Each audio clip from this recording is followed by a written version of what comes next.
2024년 12월 5일입니다. 어제, 그저께 밤, 어제, 오늘 3일이 채 지나지 않았습니다. 이틀 한 반,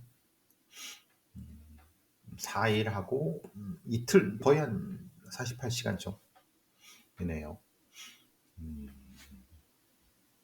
역사의 한 장면, 그리고 우리 모두가 공유할 수 있었던 위기의 시간이 빠르게 지나갔습니다.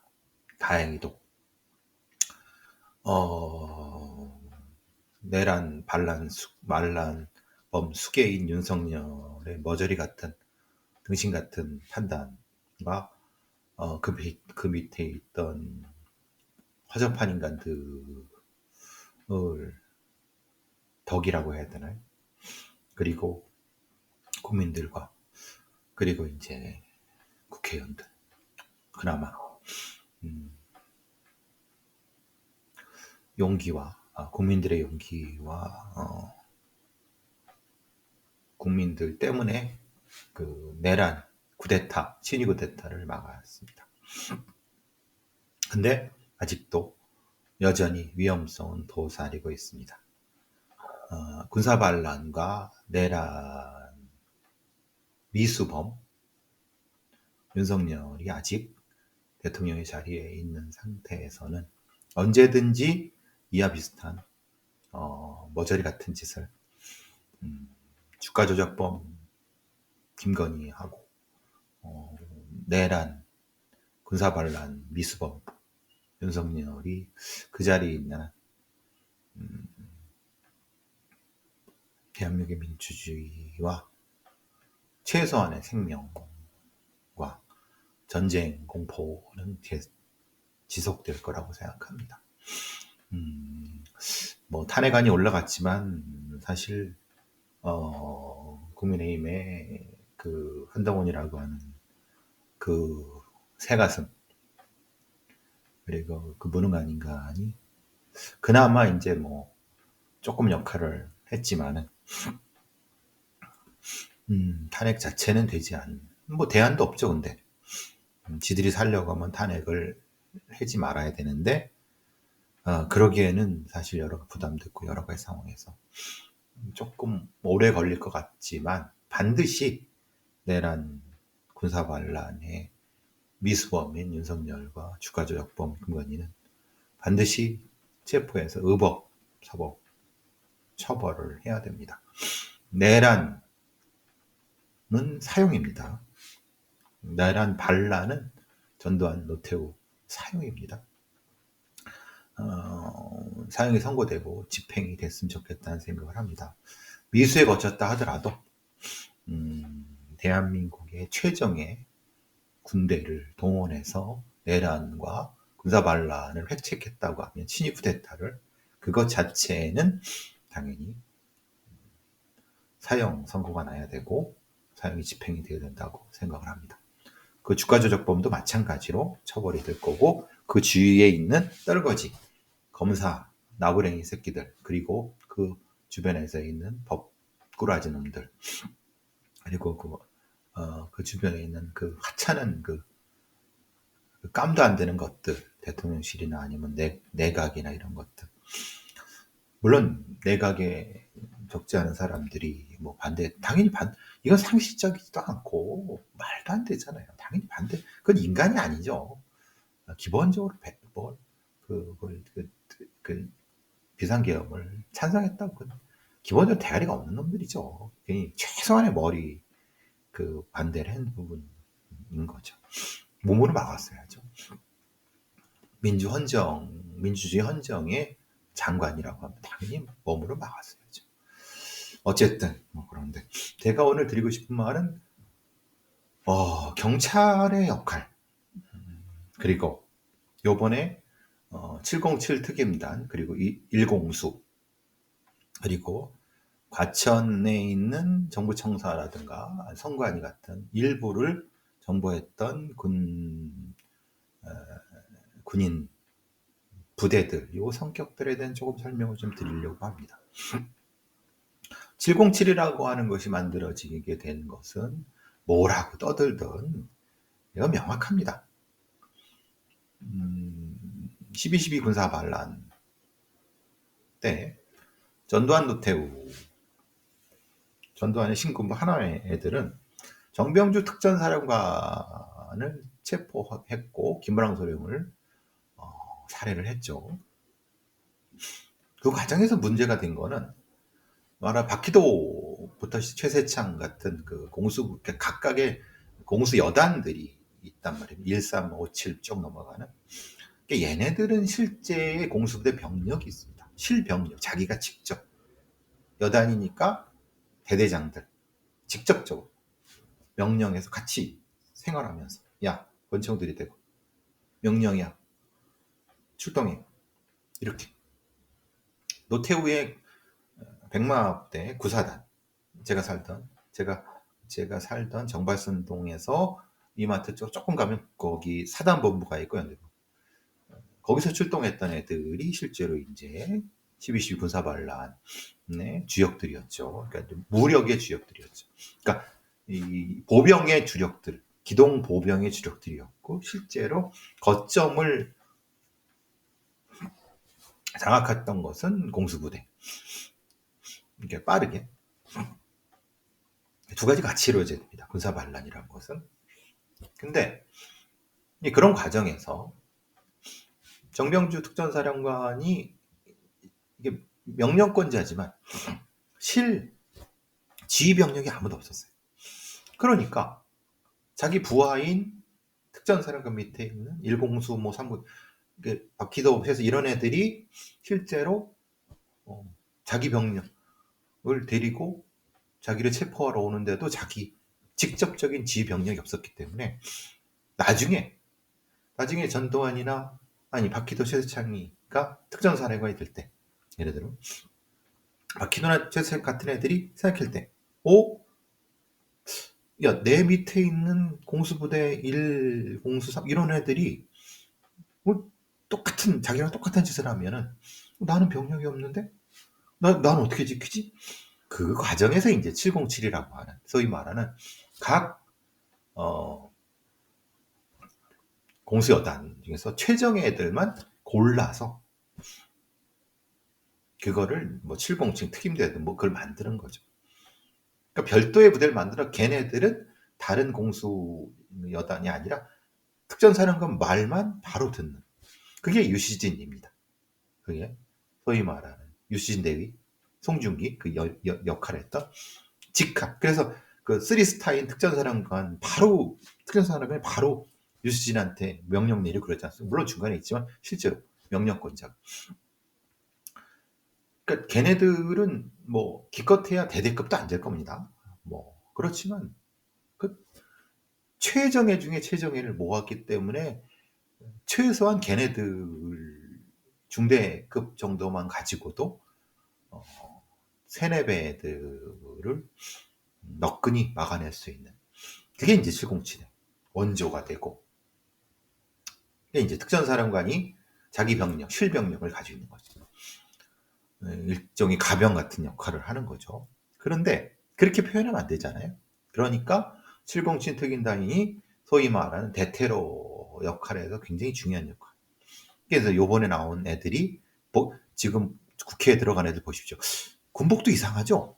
검은색의 깨구락지에 야간 투시경 4가지. 우리가 그 대북으로 같은 미국의 최정예 특수부대 애들이 가지고 있는 그 장비, 야간 투시경부터 총기 보십시오. 전혀 그 일반 보병하고는 전혀 다른 총기.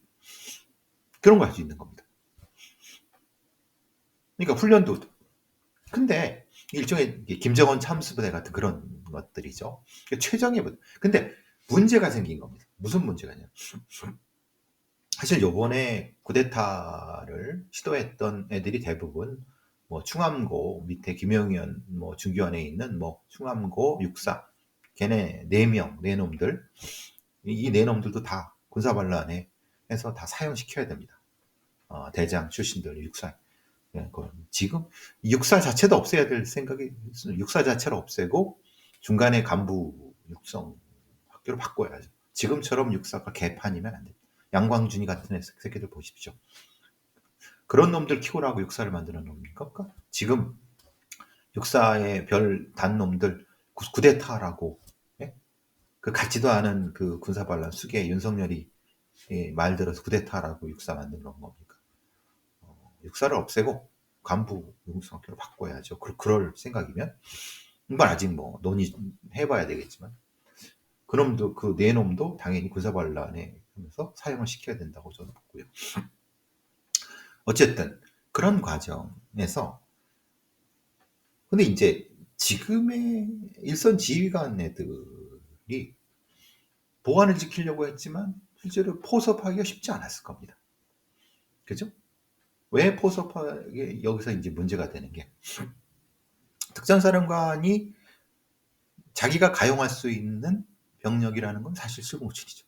특전사령관회가 모의를 했잖아요. 그 김영윤이 중심으로 해갖고 밥 처먹으면서 그러면 수방사 애들 그러니까 직할에 있는 중대급도 안 되는 애들 그 정도는 자기가 동원할 수 있을 겁니다. 사령관 이름으로 7공지 정도까지. 그런데 이게 부대가 달라지고 특전사령관 밑에 있는 103고 7고 가깝게 있는 애들 일단 보안이 세고 걔네들한테 한다 한들 성공 가능성 만약에 실패했을 때 자기가 군사반란 감당할 수 없는 부분 그러니까 김영현이가 말한 것처럼 사실은 실제로 여러 가지 포섭을 하는 과정에서 설득이 안 됐을 수 있다. 이제 물론 명확히 반대는 못하지만은 이런 거죠. 우리는 다른 병력 가져가시죠. 우리는 그냥 뭐 이런 정도 했을 가능성. 근데 문제는 쿠데타라고 하는 건 직접 병력을 투입해서 국회의원을 체포하고 우원식을 체포하고 한동훈을 체포하고 이재명을 체포해갖고 뭔가 계엄사령관이 실제로 실병력을 움직여야 되거든요. 이게 12.12 군사반란 때 똑같지.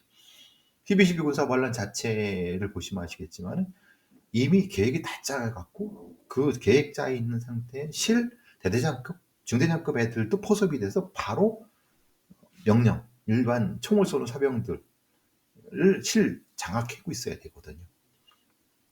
근데 그게 안 된 거죠.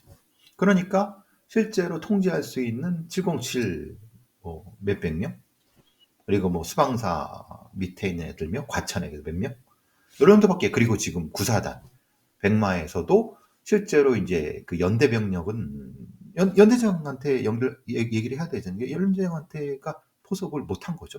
해도 사실은 꺼려한 부분이 있고, 물론 이제 구사단 백마 애들의 예비대가 탱크에 시동을 걸었다고 하죠. 근데 시동을 걸고 했어도 출동하기 쉽지 않았을 겁니다. 왜냐하면 12.12 때는 각각의 과정에서 이것 부분이 이 시스템 자체가 그렇게 됐지만 만약에 탱크가 수색을 넘어오는 과정이었다고 하면은 이건 실제적으로 무력 충돌이 벌어질 수도 있습니다. 그 중간에 있는 애들이 연락을 못 받았으면 바로 타격을 해버릴 테니까. 그러니까 이제 그것도 겁이 난 거죠. 그리고 실제로 그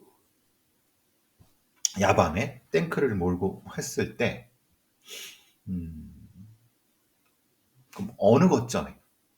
그럼 거점을 해야 되는데 그 병력 자체가 안 되지. 탱크 배트 갖다 놨다 한들 뭐 의미가 있습니까? 광화문 앞에. 병력이 들어와야죠. 연대 병력 그 이상. 그러니까 이제 그것도 못한 거고. 그러니까 실제로 김영현이 대가리에 다 나왔던 윤석열이 대가리에 나왔던 실제로는 구체적이고 체계적인 어떤 계획은 없었던 것 같습니다. 물론 있었다 하더라도 실행되기가 쉽지 않았던 부분을 그냥 일단 저질러 놓고 한 것 같아요. 저질러 놓고 투입해서 겁주고 뭐 의원식 뭐 이재명 빨리 잡고 그러면 성공했을 수도 있죠. 그런데 그 부분에서 놓친 것 같고 특히 놓친 부분은 이게 이제 자기들만 생각을 했지. 그러니까 그 육사 출신의 내놈 뭐 하여튼 그 쿠데타의 이 수뇌부 놈들은 알고 있었지만은 소위 말하는 김봉식이나 조지호 같은 현장에서 그 쿠데타의 개념을 이해하고 이렇게 했을 때 뭐가 핵심이고 누굴 먼저 잡아야 돼 이런 부분에 대한 기본적인 개념을 이해하는 그러니까 자기들의 어떤 그 구상을 이해하는 소위 말하는 경찰의 실병력을 지휘할 애들은 실질은 포섭이 못한 것 같아요. 국회 상황을 한번 돌아가 보죠.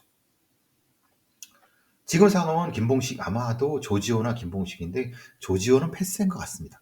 김봉식이가 실제로는 김봉식이 서울청장을 박을 때부터 인천세간에 뭔가 하면서 이 찌그러기 같은 김봉식 이 새끼를 이렇게 돌려갖고 갑자기 대부인 놈 박을 때부터 얘를 써먹을 생각을 한 것 같아요.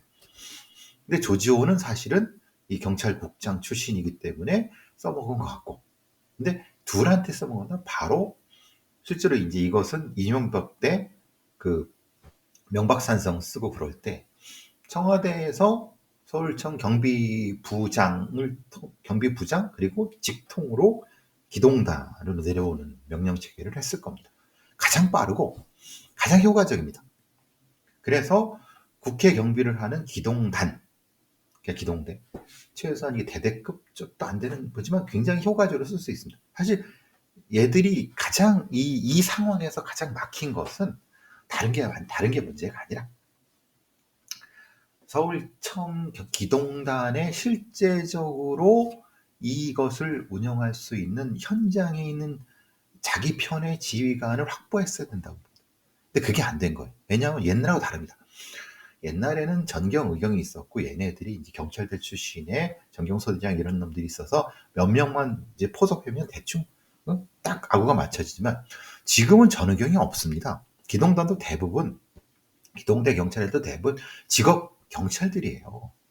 그러니까 그리고 나이가 있는 애들도 있고 이게 대가리가 있는 애들이란 말이에요. 그러니까 실제로는 이게 좀 이상하면은 말을 안 듣는단 말이에요. 아니 말은 상관없어요. 왜냐면 개개가 의무복무자가 아니라 개개가 경찰관이에요. 그러니까 그거를 극복하고 포섭된 소수의 그 기동중대장, 기동소대장 그 몇몇해서 국회 막아 주요 거점 두고 누구 잡아들여? 그러니까 막고 개구멍 막고 뭐 이걸 뭐 초기어 뭘 쓰든 촥 이런 거를 안 된 거죠. 그러니까 그 생각을 못 한 겁니다. 그러니까 모자란 놈들인 거죠. 김영현이든. 근데 김봉식이는 알았었겠죠. 그 개념을. 근데 현장에서 자기 말을 들을 수 있는 그 소위 말하는 경찰대 출신이든 뭐든 이런 애들이 시안이 안 막혔을 수도 있고 막 먹혔다 하더라도 최소한의 명령만 들었기 때문에 다 숭숭 빠진 거죠. 그러니까 우원식이 담 넘어가고 이재명이 담 넘어가고 뭐 국회의원들 막 걔네 들어가는데 이준석이 못 들어간다 막 해다가 들이보내고 그러니까 좀 핵심적으로 이 쿠데타가 성공하려고 했으면은 뭐 이 707이 문제가 아니고 경찰에 있는 사실 12.12 때도 마찬가지입니다. 군 병력이 동원됐다고 하지만 핵심은 뭐였냐면은 전국에 있는 정보경찰과 아니면 경찰 내에 있는 그리고 이 소위 말하는 이런 애들을 충성파 애들을 해서 걔네들이 직접적으로 정치인들을 빠르게 그리고 언론 같은 걸 빠르게 체포하고 장악을 해. 그건 경찰들이 더 잘 알거든요. 군인들보다. 그게 이제 기무사 역할이 그런 건데. 그러니까 결국은 방첩사령관이라고 하는 놈이 사실은 이거를 하면서 조정을 했어야 되는데 이게 무능한 새끼 같아요. 제가 보기엔. 그러니까 국민들이나 민주주의에서 잘 된 거죠. 방첩사령관 새끼 무능하고 다른 그 뭐 방첩사령관, 특전사령관, 수방사 그 소위 똥별이라고 하죠. 별은 달았는데 대가리가 없는 그 권력 요건 있는데 뭘 어떻게 할지 모르는 이 등신들인 거니 이게 사실은 그래서 제가 등신모절이라고 하는 게 그거. 방첩사령관을 통해서 실제의 그 방첩 옛날 기무사죠. 보안대죠. 보안에는 그 실무에 있는 고참애들을 통해서 걔네들과 경찰에 있는 보안경찰애들과 연결을 해갖고 실제 체포조를 운영해서 이재명과 우원식을 빠르게 체포하거나 정치인들을 핵심적인 그런 있잖아요. 예를 들면 정청래라든가 박주민이라든가 빠르 지금 소재 파악해서 바로 잡아갖고 저 지방으로 보내버리거나 아니면 섬으로 날려버리거나 최소한 열 몇 명만 했어도 국회에 어떤 이 소위 말하는 소두들이잖아요. 이런 대가리가들이 없는 겁니다. 이재명도 소재 파악이 안 돼서 담 넘어 들어가고 우원식도 공간이 있었잖아요. 또 이 정도도 안 되는 놈들인 거예요. 대한민국 민주주의에서 다행이지만 이런 머저리들이 쿠데타라는 것을 무슨 장난인 거 군사반란은 장난인 것처럼 이 새끼들 다 진짜 저 군사반란 속엔 다 사용을 시켜야 되는 거예요. 마찬가지로 합니다. 근데 국민들과 대한민국에서 잘 된 거죠. 다행인 거죠. 그러니까 실제로 12.12 반란이라든가 군사반란이라든가 이런 걸 이게 왜 역사의 상고가 중요했냐면 그런 부분이 명확히 돼서 실제로 그렇게 못하게끔 시스템을 조정해나가고 그리고 지금은 사실은 아까 말씀드린 건 기동부대 말하자면 경찰의 기동부대, 치안부대 그리고 그것의 지휘가 이런 것들의 역할이 40년 달라졌는데 얘네들 머릿속엔 옛날 생각 그러니까 안 되는 거죠. 그리고 당연히 안 됐어야 되는 거고 그러니까 이런 부분이 빠른 형태의 국회에서의 그 계엄 해제 의결안이 결의안이 된 부분인 거고 거기에 광범위한 SNS 같은 거. 그러니까 옛날 같으면은 12.12 군사반란이라는 그 이때는 서로 소통 안 됐죠. 전화밖에 없었고 실제로 누가 보이는지도 몰라요. 근데 지금 보세요. 핸드폰, SNS 보세요. 실시간 유튜브 보세요. 짧게 몇 판이면 쫙 보인단 말이에요. 지금 비상계엄 딱 하니까 그 주변에 있는 시민들, 뭐 경기도에 있는 시민들이 안 되겠다 싶으니까 1시간 내로 국회로 모이잖아요. 지금이 그런 시대예요. 그러면은 거꾸로 생각하면 윤석열이나 아니면 김영환 같은 애들이 진짜 이 쿠데타를 성공시키려면 뭘부터 해야죠? 당연히 마포에 있는 KT 인터넷망부터 폭발을 시켰어야 되는 거죠. 그죠? 그랬으면은 인터넷망 날아가지. 인터넷망 날아간다는 건 SS 날아가는 거고 통신망 중에 일부 5세대 통신망 어디를 폭파시키거나 그런 기본적인 머리도 안 되는 놈들인 거예요. 그러니까 쿠데타라고 하는 게 통신의 차단 그리고 연락선의 차단 핵심의 체포, 구금하고 조작 이런 어떤 좀 거시적인 형태라든가 좀 이런 것도 없는 놈들이 이 정치한다고 저기 군 사령관이라고 대통령이라고 앉아 있으니 예, 한심하지만 그 한심함이 대한민국의 민주주의를 살린 거죠. 지금 제가 이 말씀을 왜 다 드리냐면은 비헌법적, 반헌법적, 반법률적 형태의 군사반란이라든가 아니면 비상사태를 대응하는 데 있어서 상당 부분 이 지금의 윤석열의 군사반란 내란이 상당 부분 우리한테 주는 어떤 심각한 형태의 여러 가지 것들을 우리는 심각하게 되새겨야 된다는 거예요. 아쉬운 부분은 아쉽다고 해야 되나 이게 뭐냐면 경찰의 가포 의로 그러니까 명령권자가 누군지 비상령을 발의를 한 건지 안 한 건지 오히려 지휘관이라고 하는 돌대가리들이 소위 말하는 경무관 뭐 이런 놈들은 허둥지둥 이거를 매뉴얼도 없어. 그러니까 경찰 그 서울경찰청의 경찰서장 회의를 소집을 했는데 비상계엄이 내려왔는데 계엄 매뉴얼이 없네? 없어 경찰에. 어디 있죠? 합참에 계엄부서에 있어요. 그러니까 이걸 했으면 얘네들은 서울청이라든가 이 포섭이 안 된 거죠. 그럼 빨리 쫙 문서를 쫙 돌리고 그럼 이게 가포로 가야 돼? 의료로 가야 돼? 이것도 없는 거.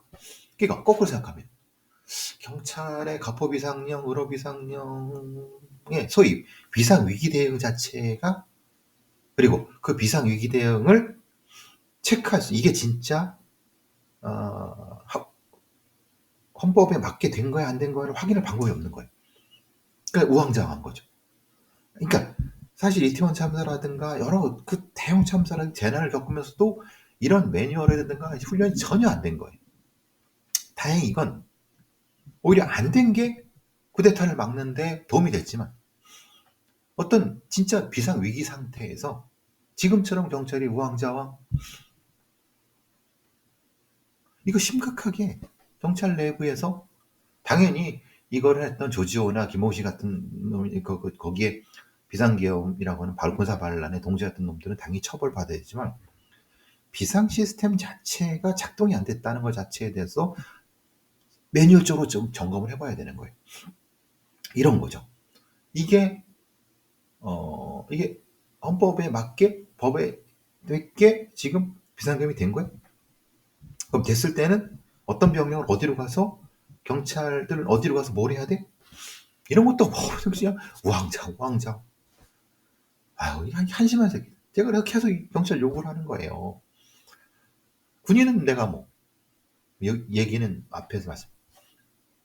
비상 시스템 자체가 작동이 안 된 거예요.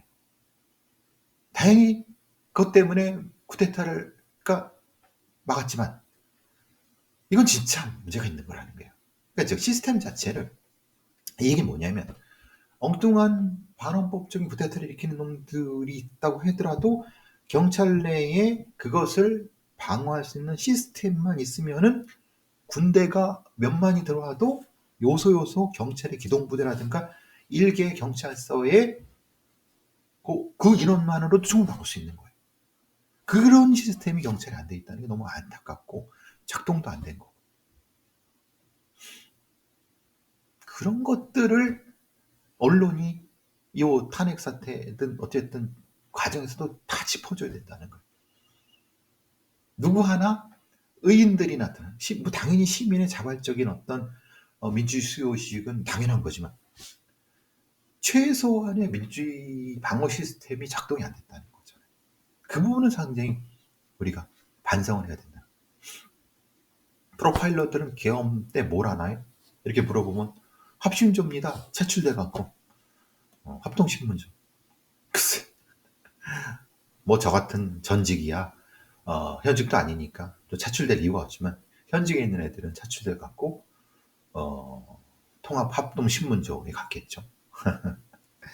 어쨌든 아, 진짜 다행이지만, 그리고 이 내란 군사 반란 미수범 윤석열을 반드시 처벌해야 되고, 동시에 주가조작범 김건희도 처벌해야 되는, 우리의 민주주의 여정이 좀 고난이지만 끝내 민주주의는 승리할 것이고 대한민국 민주주의는 지켜질 것이다, 수호될 것이다 라는 믿음을 가지고 오늘, 자, 전 좀 그놈 녹화하러 가겠습니다.